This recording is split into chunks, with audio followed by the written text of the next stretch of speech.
Bonjour à vous tous qui nous rejoignez sur Immedia, hym.media pour nous suivre à travers de nombreuses chroniques, émissions. Et aujourd'hui, il s'agit d'une séance prenante pour vous parler d'un documentaire, un film documentaire qui s'intitule Homme de paille, la nature de la cage. Alors ce film est anglo-saxon, anglais plus spécifiquement, et il met en exergue l'illusion que nous croyons être à travers notre statut social, ça c'est une chose, mais plus que ça encore, notre nom de naissance, notre prénom de naissance, qui sont la mise en avant de notre identité d'esclave à travers le monsieur. Bref, l'entité civile qui nous caractérise serait en fait la plaque d'immatriculation qui caractérise l'esclave que nous sommes aux yeux de la société. Et c'est bien ce qui est traduit à travers ce film, ce documentaire. Alors, ce qui pourrait être dommage dans ce documentaire, c'est que toute la construction de ce film est basée sur les lois qui régissent le Royaume-Uni, donc anglaises, avec un petit peu les lois américaines, mais très très brefement, en tout cas entreaperçu. Rien concernant les lois françaises, mais il y aurait énormément de ponts à faire entre justement toute la législation française et la législation anglaise, et de voir les nombreux points communs qu'il peut y avoir, et tous les... Enfin, vous avez entendu certainement cette phrase qui dit que nul n'est censé ignorer la loi. Et bien entendu, tout cela est totalement impossible.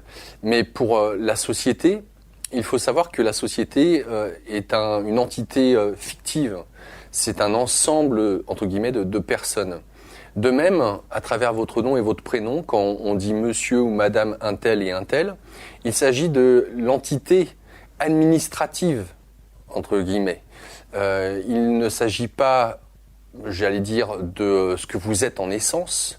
Cela est purement administratif. Votre civilité ne repose, avec votre monsieur, madame, un tel et un tel, que sur l'illusion d'une entité, au même titre qu'une société n'existe pas en tant que telle.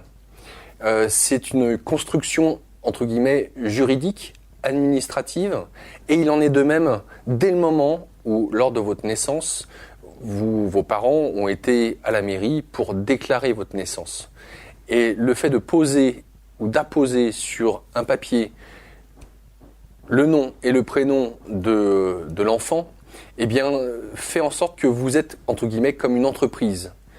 Ce morceau de papier d'état civil vous caractérise en tant qu'entité administrative. Mais vous n'existez pas, entre guillemets, en tant que personne, et encore quand je dis personne, une personne c'est personne, vous n'existez pas en tant qu'être. Votre civilité, vous pouvez très bien exister en tant qu'être civil, d'un point de vue juridique, mais c'est comme une entreprise. Vous n'existez pas en tant qu'individu, en tant que personnalité physique. Donc, un statut moral, si on peut dire, qui vous incorpore, entre guillemets, dans l'état de droit. Et tout le documentaire met en exergue et en relief la manière dont on peut se défendre aux yeux de la justice, de la police, par rapport au fait d'être, par exemple, éjecté de chez soi par un huissier de justice, lorsque vous êtes arrêté, par rapport aux forces de l'ordre, qui elles-mêmes, sans qu'elles en aient conscience, lorsqu'elles vous abordent dans la rue pour vous demander vos papiers d'identité, stipulent certaines phrases qu'ils ont appris à l'école et qui s'adressent à l'entité juridique que vous êtes censé représenter. Mais dès le moment où vous ne vous adressez pas à eux en déclarant votre identité juridique, vous n'existez pas, entre guillemets, et ils ne peuvent rien contre vous. Alors, en fait, ce documentaire est une mine d'informations pour déjà prendre conscience que l'on est des esclaves, au cas où vous ne le seriez pas encore, qui s'imaginent exister avec un nom, un prénom, etc., une date de naissance, qui est en fait juste le numéro d'immatriculation de votre numéro d'esclave. C'est tout ce que ça représente. D'ailleurs, nos aïeux, je fais une apartie qui n'a rien à voir avec le film documentaire, mais nos aïeux, quand ils se présentaient de tribu à tribu ou autre, vous donniez votre prénom, fils de un tel, eux-mêmes fils de un tel. Il n'y avait pas de nom de famille. Le nom a été inventé dans ce sens-là, pour nominer l'esclave. Et donc, tout le film documentaire s'appuie sur les lois anglo-saxonnes, anglaises plus spécifiquement, comment ces dernières nous représentent en tant qu'esclaves et comment on peut contourner ou en tout cas avoir conscience de la loi. Il serait très intéressant que parmi vous, j'ai cru voir ça sur Internet, il y en a qui, s'appuyant sur ce documentaire, fassent le parallèle avec la législation française et de voir comment on peut déjouer nos dettes, les huissiers, la police, etc., en ayant conscience de ce que ça implique. Que finalement, quand la police s'adresse à vous, quand un huissier s'adresse à vous, quand un juge s'adresse à vous, à qui parle-t-il réellement ? Quels sont vos, entre guillemets, vos droits dans le cadre législatif, mais aussi par rapport à l'être humain que vous êtes, en dehors de l'image de l'entité juridique qu'elle représente pour la société. Et la loi fait bien la distinction entre l'être que vous êtes et l'entité juridique que, entre guillemets, pour laquelle vous vous prenez, ou la plupart d'entre nous se prenons à longueur de journée.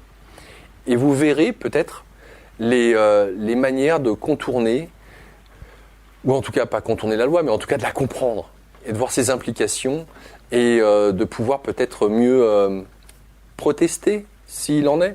Voilà, donc un film à voir, il dure 2 heures, il est assez long, il peut être assez lourd, dans le sens où, encore une fois, c'est en rapport avec la législation anglaise, mais très important parce qu'il y a des principes fondamentaux qui se retrouvent par rapport à la situation en France, et de surcroît par rapport à tous ceux qui regarderont ce film documentaire disponible gratuitement. Il est en dessous sur la page d'Immédiat, dans l'article qui lui est consacré.